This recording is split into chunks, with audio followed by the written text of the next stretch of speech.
Bonjour et bienvenue dans ce nouvel épisode du Labo des couples. Aujourd'hui, c'est notre dernier épisode au format habituel, avant une petite parenthèse estivale que j'ai hâte de partager avec toi, mais je t'en reparle juste à la fin de l'épisode. Pour l'instant, j'aimerais qu'on s'intéresse à un sujet qui concerne presque tous les couples un jour ou l'autre, les ex. Est-ce que tu connais le prénom du ou de la première personne que ton partenaire a vraiment aimé ? Est-ce que tu sais combien de temps a duré sa plus longue relation ? Est-ce que tu connais les raisons de ces anciennes séparations ? Ou au contraire, est-ce que tu préfères ne rien savoir du tout ? Les ex occupent une place un peu particulière dans nos relations, ils appartiennent au passé et pourtant, ils peuvent parfois s'inviter dans notre présent. Une photo retrouvée par hasard, un prénom qui revient dans une conversation, un ancien partenaire qui apparaît sur les réseaux sociaux ou même simplement cette petite question qui surgit parfois dans un coin de notre tête. Et si cette personne était mieux que moi ? Aujourd'hui, on va parler d'un sujet qui concerne vraiment énormément de couples. Faut-il parler de ces anciennes relations, tout raconter, garder certaines choses pour soi ? Peut-on rester ami avec un ex ? Et surtout, comment éviter que le passé ne vienne perturber ce que l'on construit aujourd'hui, dans le présent ? Et comme toujours, reste bien jusqu'à la fin de cet épisode parce que je te propose un petit challenge à faire avec ton partenaire. Bienvenue dans le Labo des couples. L'amour ne s'explique pas, il se ressent. Ton couple n'est pas quelque chose que tu possèdes, c'est une histoire que tu écris. Bienvenue dans le Labo des couples, le podcast qui analyse, questionne et décortique les relations amoureuses d'aujourd'hui. Ici, on parle vrai, on parle de vulnérabilité, d'attachement, de désir, d'engagement et de liberté. On parle de ce qui te relie à l'autre et de ce qui vient parfois compliquer les choses. Bref, on explore tout ce qui fait qu'un couple tient ou vacille. Parce qu'aimer, ça ne s'apprend pas dans les livres, ça se vit, ça se traverse, ça se construit et ça se cultive. Alors, ose regarder ton couple autrement et entre dans le labo. Alors, pourquoi les ex prennent-ils autant de place ? Quand on y réfléchit, c'est assez étrange. On n'est généralement pas jaloux des anciens collègues de notre partenaire, ni des anciens voisins, ni des anciens camarades de classe, ni même de ses anciens amis. Mais les ex, c'est un peu différent. Le simple fait d'entendre leur prénom peut parfois provoquer une réaction. Une petite pointe de curiosité, d'inquiétude, parfois même de jalousie. Et pourtant, dans la plupart des cas, ces personnes appartiennent au passé. Alors pourquoi prennent-elles autant de place dans nos esprits ? Je crois que c'est parce qu'elles représentent quelque chose de très particulier. Un ex, c'est pas juste quelqu'un que notre partenaire a connu, c'est quelqu'un qu'il a aimé. Quelqu'un avec qui il a partagé des projets, des souvenirs, des vacances, des habitudes, parfois même plusieurs années de vie. Et forcément, ça peut venir toucher quelque chose de sensible chez vous. La thérapeute de couple Esther Perel explique souvent que lorsqu'un ex nous dérange, le sujet n'est pas toujours l'ex lui-même. Ce qu'il réveille en nous est parfois beaucoup plus important. Parce que derrière la jalousie, il y a souvent une peur. La peur de ne pas être assez. Pas assez intéressant, pas assez séduisant, pas assez drôle, pas assez aimé, pas assez unique. Et finalement, quand on regarde bien, beaucoup de questions qu'on se pose sur les ex parlent davantage de nous que de eux. Si on prend un exemple, imagine que ton partenaire te raconte qu'il est resté 8 ans avec quelqu'un avant toi. 8 ans. Rien que ce chiffre peut déjà faire travailler ton imagination. Parce que 8 ans, c'est long, très long. Alors ton cerveau commence à remplir les blancs. Tu imagines cette personne. Tu te demandes à quoi elle ressemblait. Tu te demandes si elle était belle ou beau, bien sûr. Si elle était plus drôle que toi, plus spontanée, plus cultivée, plus aventurière, plus passionnée, peut-être même meilleure au lit. Et le problème, c'est qu'à ce moment-là, ton cerveau est en train de construire un personnage. Un personnage dont il connaît pourtant presque rien. Tu ignores les disputes, tu ignores les frustrations, tu ignores les déceptions, tu ignores les incompatibilités, tu ignores les raisons de la séparation. Et malgré tout, t'es parfois capable de transformer cette personne en concurrent idéal. Et c'est là que beaucoup de souffrance commence. Parce qu'on ne compare pas deux réalités, on compare notre vie réelle à une fiction.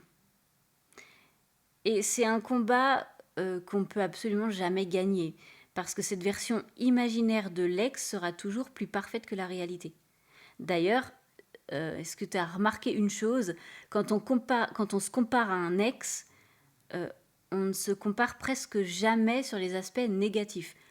On ne se demande pas, est-ce que il ou elle était plus têtu que moi? Est-ce que il ou elle communiquait moins bien que moi? Est-ce que il ou elle rendait la relation plus compliquée que moi? Non. En fait, notre cerveau sélectionne généralement tout ce qui nous met en difficulté.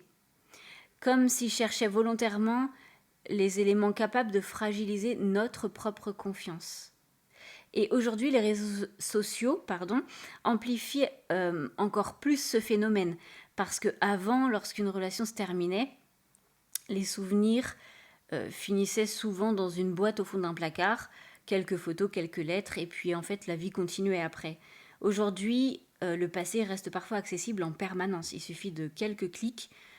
On regarde une photo, puis une autre, puis un profil entier, puis les vacances, puis les commentaires, les anciennes publications, et sans même qu'on s'en rende compte, on commence à construire une histoire dans notre tête.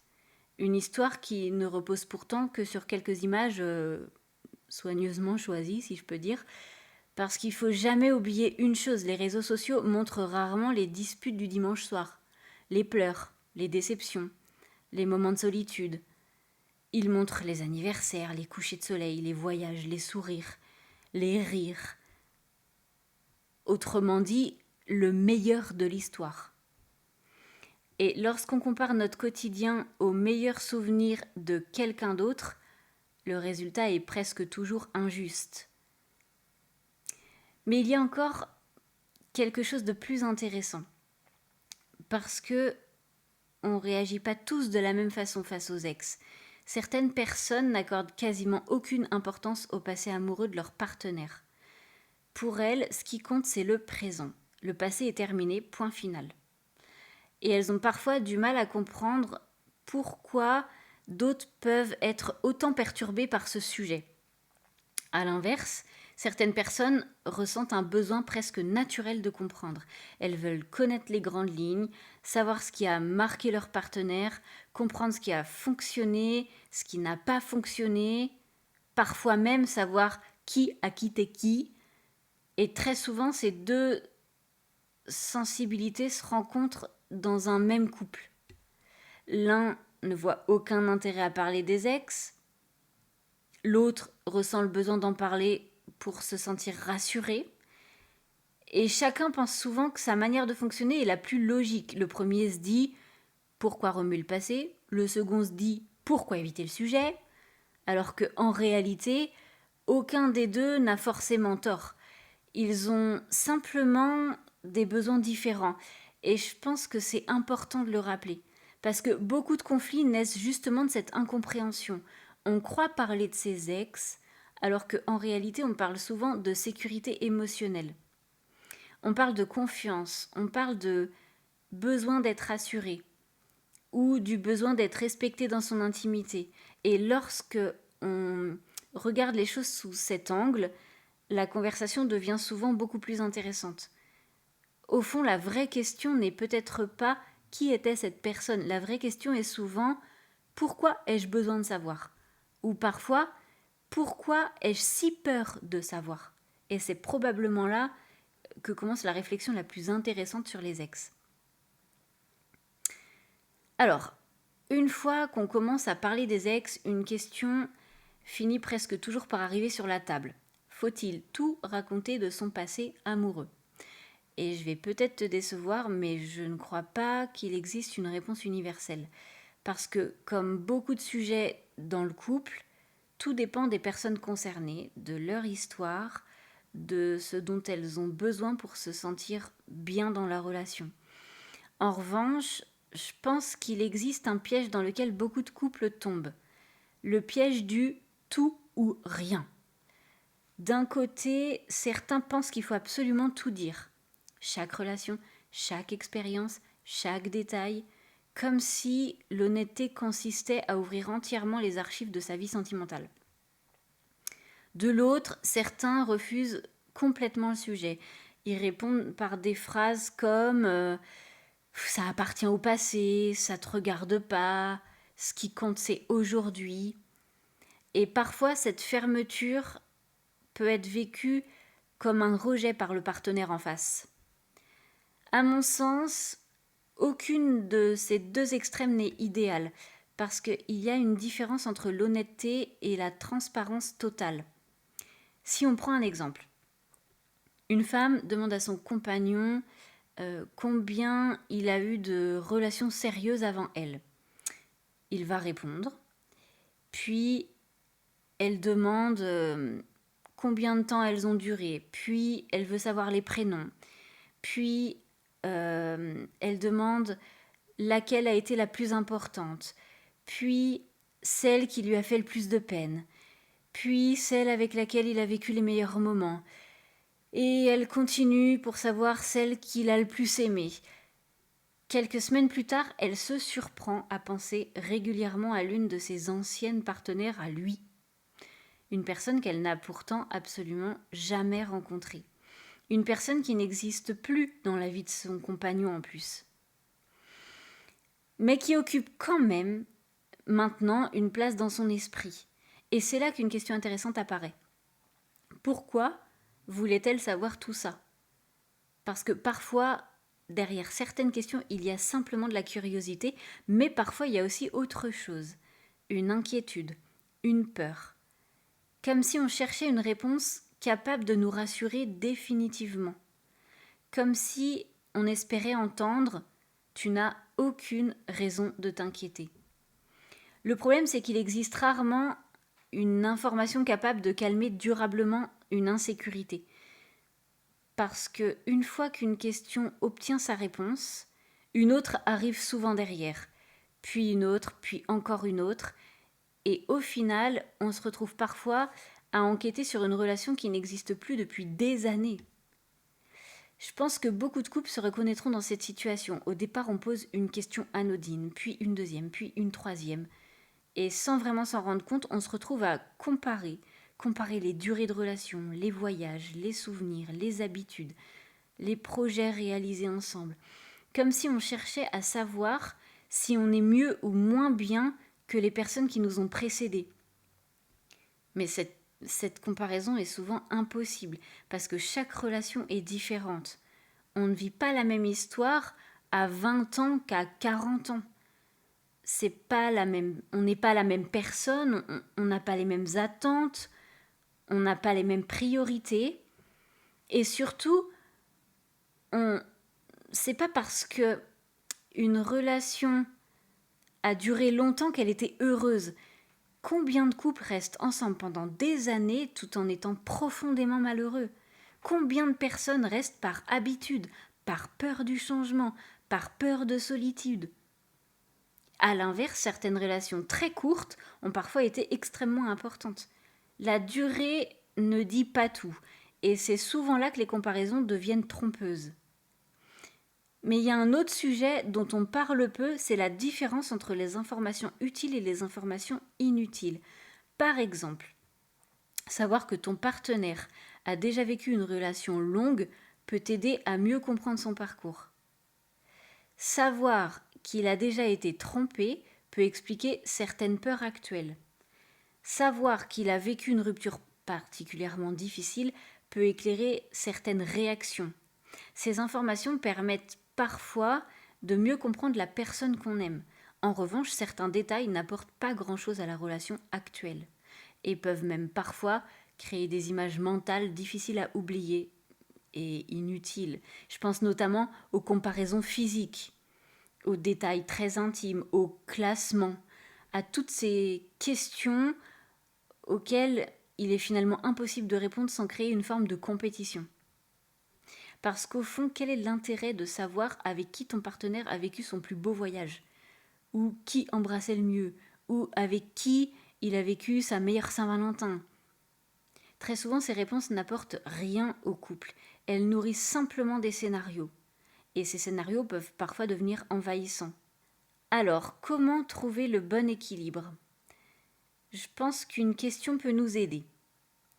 Avant de partager une information ou avant d'en demander une, on peut se demander à nous-mêmes, est-ce que cette information va nous rapprocher ? Ou est-ce qu'elle risque souvent de nourrir des comparaisons inutiles ?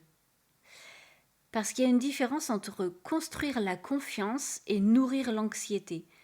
Et parfois, ce qu'on présente comme un besoin de transparence est en réalité un besoin de réassurance. C'est pas exactement la même chose. D'ailleurs, il arrive aussi que certaines personnes veuillent pas parler de leurs anciennes relations du tout. Et ça signifie pas forcément qu'elles cachent quelque chose. Parfois, elles considèrent simplement que cette période appartient au passé. Parfois, certaines histoires ont été douloureuses. Parfois, elles ont simplement tourné la page. Là encore, tout est une question d'équilibre. Le but, c'est pas de transformer son partenaire en livre ouvert. Le but, c'est de construire un espace dans lequel chacun se sent respecté. Respecté dans son besoin de comprendre, mais aussi respecté dans son droit à garder certaines choses pour lui. Parce qu'au fond, la confiance ne repose pas sur le fait de tout savoir. Elle repose sur le fait de croire que l'autre nous dit ce qui est important pour la relation. Et ça, c'est très différent. Mais même lorsqu'on trouve cet équilibre, le passé peut parfois continuer à s'inviter dans notre quotidien.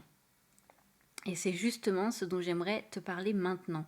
Parce que parfois, le problème n'est pas ce qui s'est passé autrefois. Le problème est ce que l'on continue à faire vivre aujourd'hui. Parfois, le problème n'est pas ce qui s'est passé, je le répète.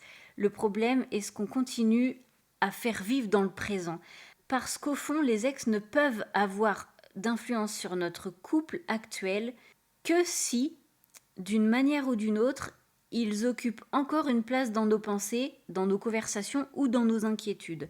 Les psychologues parlent parfois de jalousie rétroactive.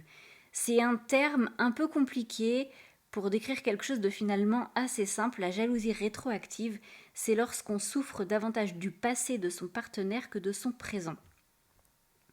La personne ne craint pas forcément une infidélité actuelle. Elle ne pense pas nécessairement que son partenaire va retourner avec son ex, mais elle souffre à l'idée que quelqu'un ait occupé cette place avant elle. Elle souffre parfois de ne pas avoir été là, de ne pas avoir vécu certaines expériences, de ne pas avoir partagé certains souvenirs. Et ça peut prendre des formes très différentes. Certaines personnes vont poser énormément de questions, d'autres vont comparer, d'autres encore vont imaginer des scénarios dans leur tête. Et parfois ces scénarios deviennent presque plus réels que la réalité elle-même. Imagine par exemple qu'un soir, ton partenaire te raconte une anecdote de jeunesse. Au détour de l'histoire, il mentionne simplement qu'il était avec son ex à ce moment-là. L'information est anodine. Elle n'a aucune importance particulière. Mais voilà, ton cerveau s'en empare. Tu commences à imaginer la scène, puis la relation, puis les souvenirs qu'ils ont pu partager, puis les moments heureux. Et avant même de t'en rendre compte, tu es en train de construire tout un film. Un film dont tu connais pourtant ni le scénario complet, ni la fin. Et c'est là que la jalousie rétroactive devient particulièrement piégeuse. Parce qu'elle ne repose pas sur des faits actuels, elle repose sur des suppositions, sur des images mentales, sur des interprétations. Et il est extrêmement difficile de lutter contre quelque chose qui se passe principalement dans notre imagination. D'ailleurs, je ne sais pas si tu as remarqué à quel point notre cerveau adore combler les vides. Lorsqu'il manque des informations, il les invente. Et malheureusement, il les invente rarement à notre avantage. Il ne construit pas une version banale de l'ex. Il construit souvent une version impressionnante, une version idéaliste, une version qui nous met nous-mêmes en difficulté. Comme si notre cerveau voulait volontairement nous rappeler tout ce qui pourrait nous faire douter. Et aujourd'hui, les réseaux sociaux rendent ce phénomène encore plus puissant. Parce que avant, lorsqu'une relation se terminait, le passé s'éloignait progressivement. Les souvenirs restaient dans les albums photos, dans les cartons, dans les tiroirs, et puis la vie avançait, la vie continuait.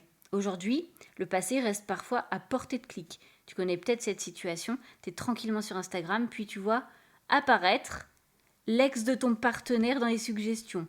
Tu regardes une photo, puis une autre, puis tout le profil, puis les anciennes publications, puis les photos de vacances, et les commentaires, et les amis en commun.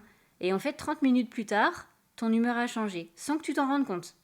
Tu te sens moins bien, moins sûr de toi, plus inquiet, alors qu'en réalité, il ne s'est rien passé dans ton couple, absolument rien. Ton couple est exactement dans la même situation qu'une demi-heure plus tôt. Mais ton cerveau, lui, a eu le temps de fabriquer tout un récit. Et ce récit influence maintenant tes émotions. Le plus troublant, c'est que les réseaux sociaux donnent souvent l'impression d'avoir accès à la réalité, alors qu'en fait, ils montrent essentiellement une vitrine. Si on prend un exemple pour y réfléchir. Quand quelqu'un publie ses photos de vacances, il montre généralement les meilleurs moments. Quand quelqu'un publie une photo de couple, il ne publie pas la dispute qui a eu lieu la veille.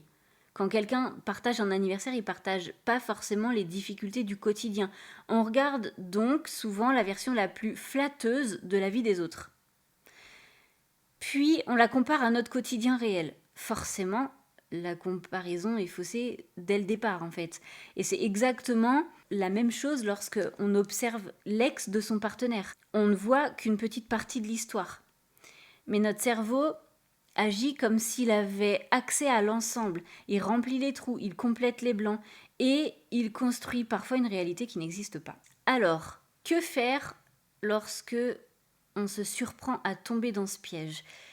Je pense qu'une première étape consiste simplement à prendre conscience du mécanisme, à se rappeler que penser quelque chose ne signifie pas forcément que c'est vrai, à se rappeler que ressentir une peur ne signifie pas forcément qu'il existe un danger, et surtout à se rappeler que les émotions ne sont pas toujours des preuves. Elles sont parfois simplement des signaux qui méritent d'être écoutés, mais pas forcément crus aveuglément. Dans certains cas, il peut être intéressant de faire une expérience. Pendant plusieurs semaines, par exemple, ne pas consulter le profil de l'ex, ne pas chercher son nom, ne pas regarder ses publications, ne pas demander d'informations supplémentaires. Et observer ce qui se passe, observer son niveau de stress, observer ses pensées, observer son humeur. Parce que parfois, c'est pas l'ex qui nourrit notre malaise, c'est l'attention constante qu'on lui accorde. Plus on nourrit une obsession, plus elle grandit. Plus on nourrit une comparaison, plus elle prend de la place. Et inversement, ce à quoi on cesse de donner de l'énergie finit souvent par perdre de son importance. Mais j'aimerais aussi évoquer quelque chose de plus subtil, parce que derrière certaines inquiétudes liées aux ex se cache parfois une autre réalité. Parfois, c'est pas l'ex qui nous fait peur, c'est ce qu'il représente. On va prendre un exemple. Imagine que ton partenaire soit resté 15 ans avec quelqu'un avant toi. Ce qui te fait souffrir, c'est peut-être pas cette personne. Ce qui te fait souffrir, c'est peut-être la question suivante. Comment est-ce que je peux rivaliser avec 15 ans d'histoire ? Ou encore, comment pourrais-je compter autant que quelqu'un qui a partagé une si grande partie de sa vie ? Et là, on touche à quelque chose de beaucoup plus profond, parce qu'on ne parle plus vraiment de l'ex, on parle de sa propre valeur, de sa propre place dans la relation, de son besoin de se sentir choisi, aimé, important. Et c'est précisément pour ça que les ex peuvent parfois réveiller autant d'émotions, parce qu'ils viennent toucher à des questions très humaines. La peur de ne pas être à la hauteur, la peur d'être remplacé, la peur de ne pas compter suffisamment. En fait, ces peurs existent parfois même lorsque l'ex a disparu depuis des années. C'est pour ça que la solution ne consiste pas toujours à en savoir davantage sur le passé. Parfois, la véritable solution consiste plutôt à renforcer ce qui existe aujourd'hui, la confiance, la communication, la sécurité émotionnelle. Parce qu'au fond, lorsqu'un couple se sent solide, les ex perdent souvent beaucoup plus de leur pouvoir. Et ça nous amène naturellement à une autre question que beaucoup de couples se posent. Peut-on réellement rester ami avec son ex sans que cela pose de problème ? Voilà probablement une des questions les plus sensibles lorsqu'on parle de ses ex. Et c'est aussi l'une des questions qui crée le plus de débats. Il suffit d'ailleurs d'observer les réactions lorsqu'on aborde le sujet. Certaines personnes répondent immédiatement. Bien sûr que c'est possible. D'autres réagissent tout aussi vite. Ah non, jamais de la vie. Et bien souvent, chacun est persuadé d'avoir raison. Pourtant, comme souvent dans les relations humaines, la réalité est beaucoup plus nuancée que ça. Parce que entre le toujours et le jamais, il existe une multitude de situations différentes. On va encore prendre un exemple. 2 personnes ont partagé 10 ans de vie commune. Elles ont eu des enfants. Leur histoire d'amour est terminée depuis longtemps. Aujourd'hui, elles échangent essentiellement pour organiser les vacances, les anniversaires ou la vie des enfants. Le nouveau partenaire est au courant, les échanges sont transparents, personne ne cache rien. Dans ce contexte, maintenir une relation cordiale semble parfaitement logique et c'est même souhaitable. Parce qu'au fond, il ne s'agit plus vraiment d'une ancienne histoire d'amour, il s'agit aussi d'une relation de coparentalité. Maintenant, si on prend une autre situation, 2 personnes qui se sont séparées il y a quelques mois seulement. Les émotions sont encore très présentes, les messages continuent, les appels aussi. On se raconte sa journée, on se confie, on se demande conseil même parfois. On garde certaines habitudes et lorsque le nouveau partenaire exprime un malaise, on lui répond « T'as pas du tout à t'inquiéter ». Tu remarqueras que c'est pas du tout la même situation parce que ici, la question n'est plus seulement peut-on rester ami avec son ex, la question devient quelle place cet ex occupe-t-il encore dans ma vie aujourd'hui ? Et c'est souvent là que se situe la vraie réflexion. Parce que toutes les amitiés avec un ex ne se ressemblent pas. Parfois, il s'agit d'une relation apaisée. Parfois, il s'agit simplement d'une rupture qui n'est pas complètement terminée émotionnellement. Et les 2 situations n'ont évidemment pas les mêmes conséquences. Mais il y a aussi toutes ces situations où la théorie rencontre la réalité, parce que dans la vraie vie, les ex ne disparaissent pas toujours complètement. Parfois, il y a des enfants, parfois, il y a un groupe d'amis communs, parfois, il y a un travail partagé, parfois, on habite dans la même ville, parfois même, dans les petites villes, tout le monde se connaît. On peut croiser un ex au supermarché, à une fête, à un mariage, à la sortie de l'école, ou même dans un événement associatif. Et dans ces situations, la question n'est plus vraiment faut-il couper les ponts, la question devient comment gère-t-on ça avec respect et transparence ? Parce qu'au fond, c'est pas toujours le contact qui pose problème. Ce sont souvent les secrets qui l'entourent. Le fait de cacher certaines conversations, d'effacer certains messages, d'éviter certains sujets ou de donner l'impression que quelque chose se passe dans notre dos. Je pense qu'il est important de rappeler une chose. La confiance ne se construit pas en supprimant toutes les situations potentiellement inconfortables. La confiance se construit lorsqu'on traverse ces situations ensemble, lorsqu'on peut en parler, lorsqu'on peut exprimer ses inquiétudes sans être ridiculisé et lorsqu'on peut rassurer l'autre sans avoir l'impression de perdre sa liberté. D'ailleurs, on va imaginer une situation très concrète. Ton partenaire reçoit un message d'un ex après plusieurs années sans contact. Un simple Salut, j'espère que tu vas bien ». Qu'est-ce qu'on fait avec ça ? Certaines personnes répondront naturellement, d'autres préféreront ignorer complètement le message, d'autres encore se sentiront obligés de le cacher pour éviter une dispute. Et c'est précisément là que les choses deviennent intéressantes. Parce que dans beaucoup de couples, c'est pas le message qui crée le problème, c'est le fait de ne pas savoir comment le gérer ensemble. Le secret crée souvent plus de méfiance que le message lui-même.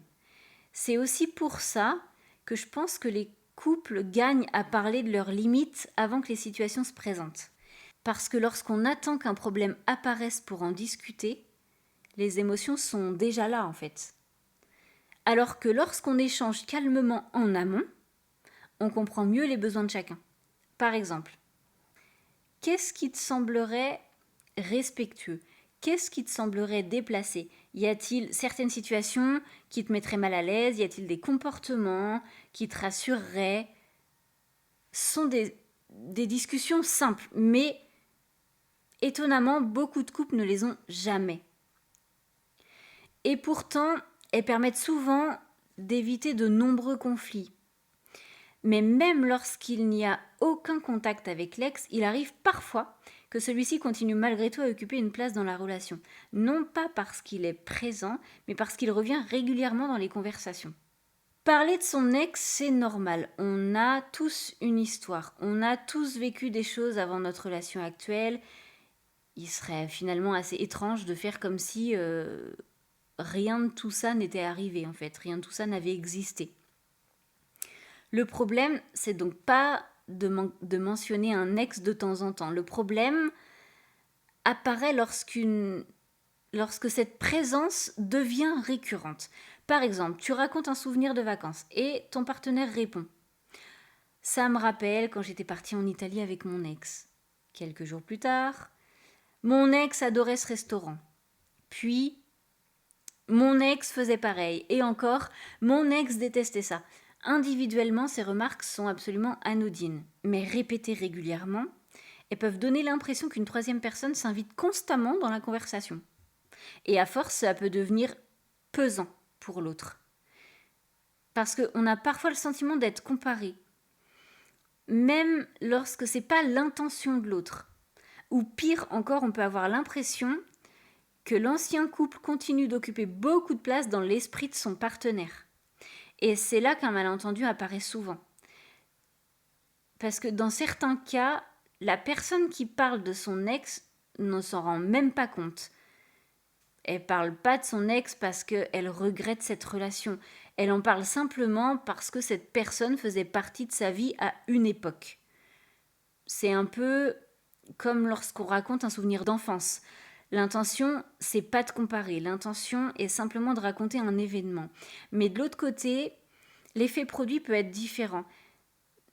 C'est pour ça qu'il est souvent utile d'en parler, pas sous forme d'accusation, pas avec un « tu parles toujours de ton ex », mais plutôt avec quelque chose comme « quand ton ex revient souvent dans nos conversations, je me sens parfois mis de côté. J'aimerais comprendre ce que ça représente pour toi. » Cette phrase ouvre une simple discussion. L'accusation, elle, ferme généralement la porte.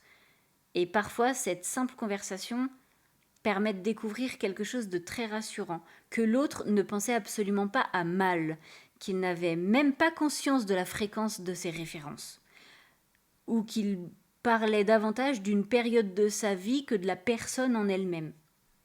Et c'est souvent à ce moment-là que les tensions commencent à diminuer, parce que on passe enfin des suppositions à la compréhension. Mais finalement, peut-être que la question la plus intéressante n'est pas de savoir quelle place les ex occupaient autrefois. Peut-être que la vraie question est de savoir ce qu'ils peuvent encore nous apprendre aujourd'hui. Après tout ce qu'on vient de se dire, j'aimerais te proposer un changement de perspective. Parce que jusqu'à présent, on a beaucoup parlé des peurs que les ex peuvent réveiller. Des comparaisons, des inquiétudes, des tensions. Mais si on regardait les choses sous un autre angle, on a souvent tendance à voir les ex comme des concurrents, on l'a déjà dit, comme des menaces, comme des personnes auxquelles on risque d'être comparé, et c'est compréhensible. Parce que lorsque quelqu'un a partagé plusieurs années de la vie de notre partenaire, il est difficile de jamais se poser de questions, c'est normal, mais finalement, si on prend un peu de recul, les ex sont aussi autre chose. Ils font partie du parcours, ils font partie de l'histoire et surtout ils ont souvent participé à construire la personne que l'on aime aujourd'hui. Imagine que ton partenaire te dise « Mon ancienne relation m'a appris à mieux communiquer » ou « Elle m'a appris à exprimer mes besoins au lieu de tout garder pour moi » ou encore « J'ai compris à quel point les petites attentions sont importantes au quotidien ». Dans ce cas, l'ex n'est plus du tout un rival, il devient simplement une étape du parcours. Une expérience qui a contribué à façonner certaines qualités que tu apprécies aujourd'hui chez ton partenaire. Et lorsqu'on y réfléchit, c'est finalement vrai pour chacun d'entre nous. On a tous appris grâce à nos relations passées. Même lorsque nos relations se sont mal terminées. Parfois, on apprend ce qu'on veut. Parfois, on apprend ce que l'on ne veut plus. Parfois, on découvre ses besoins, parfois ses limites, parfois ses erreurs. Et toutes ces expériences nous accompagnent ensuite dans les relations suivantes. D'ailleurs, si on prend un instant pour faire un exercice, imagine que toutes les anciennes relations de ton partenaire disparaissent soudainement. Toutes. Les bonnes comme les mauvaises, les longues comme les courtes, les heureuses comme les douloureuses. Qu'est-ce qui resterait ? Bien sûr, il resterait la personne que tu aimes. Mais cette personne serait-elle exactement la même ? Probablement pas.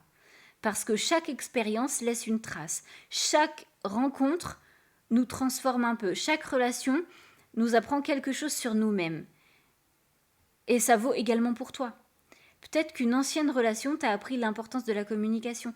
Peut-être qu'elle t'a appris à te poser ou à poser des limites. Peut-être qu'elle t'a appris à reconnaître certains comportements que tu ne souhaites plus accepter. Peut-être même qu'elle t'a appris, qu'elle t'a permis de comprendre ce dont tu avais réellement besoin pour être heureux. Finalement, nos anciennes histoires participent à écrire la personne que nous devenons et c'est là qu'une autre réflexion me semble intéressante.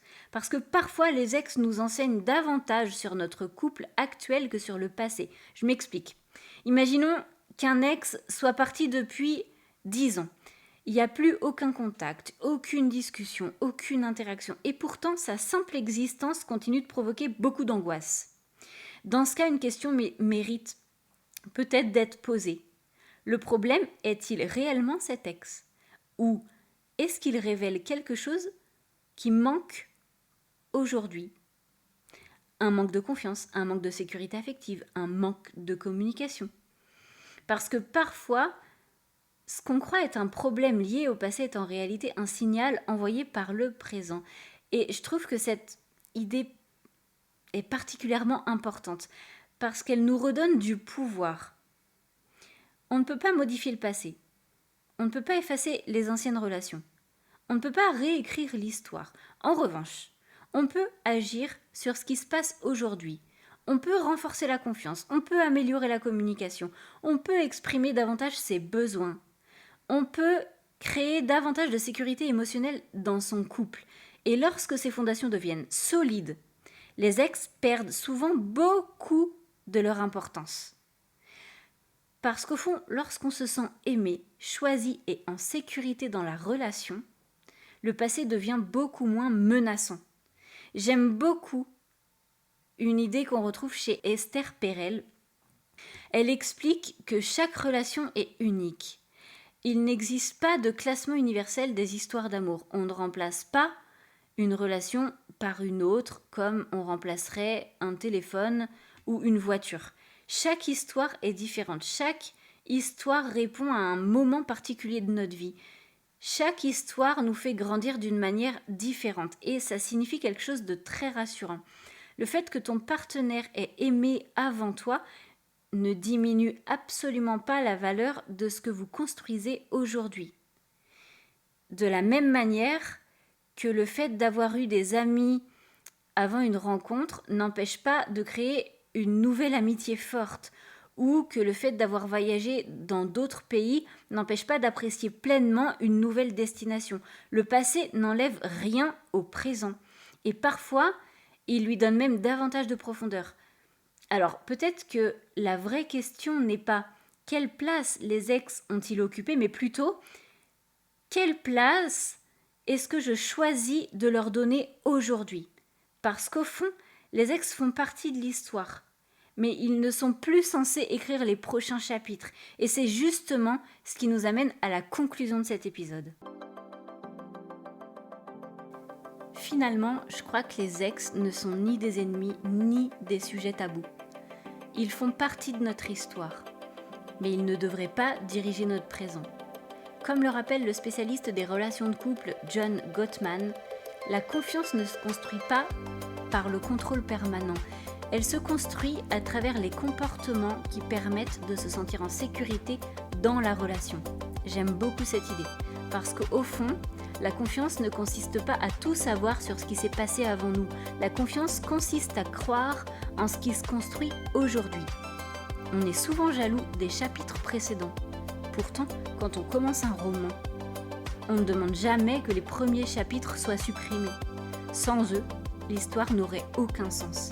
Les ex font partie du récit, mais ils ne sont plus en train d'écrire la suite. Et maintenant, comme dans chaque épisode du Labo des couples, il est temps de passer à notre petit challenge de la semaine.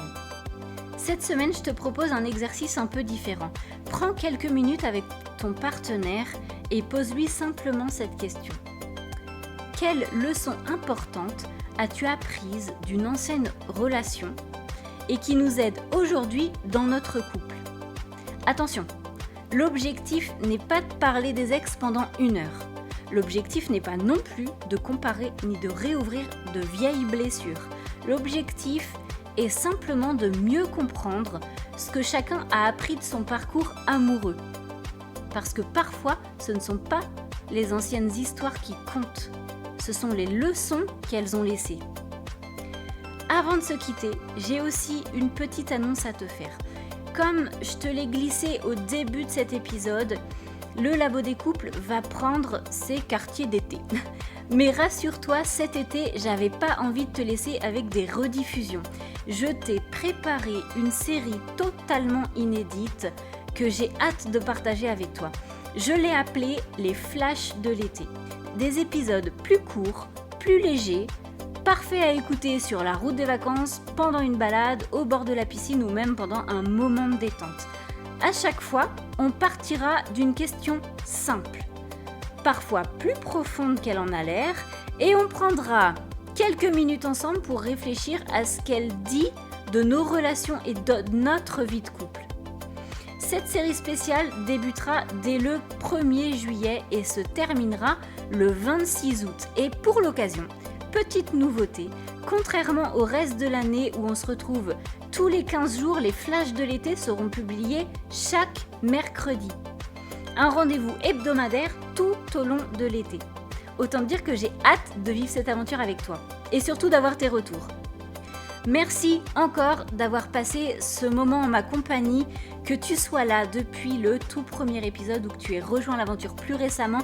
Merci d'être au rendez-vous épisode après épisode. Vous êtes de plus en plus nombreux à écouter ces épisodes et ça me va droit au cœur, clairement. Et comme d'habitude, si cet épisode t'a parlé, pense à t'abonner pour manquer aucun épisode du Labo des couples. Tu peux aussi le partager à quelqu'un qui pourrait se reconnaître dans ce sujet. Et si tu fais le challenge, comme d'habitude, viens me raconter ce que cette discussion a donné. J'adore lire vos retours et vos prises de conscience et les échanges que cet épisode provoque dans votre couple.